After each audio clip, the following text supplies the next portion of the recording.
I can bake a cake. I failure again.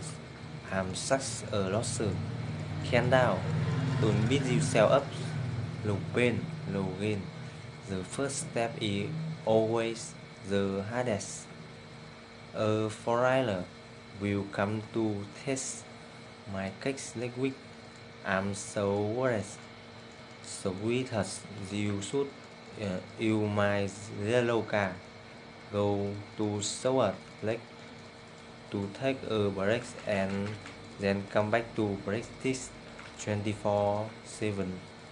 Your young sister and your father are great at that. You can do it. You right? I had to calm down and try again. Nothing is impossible. I never give up.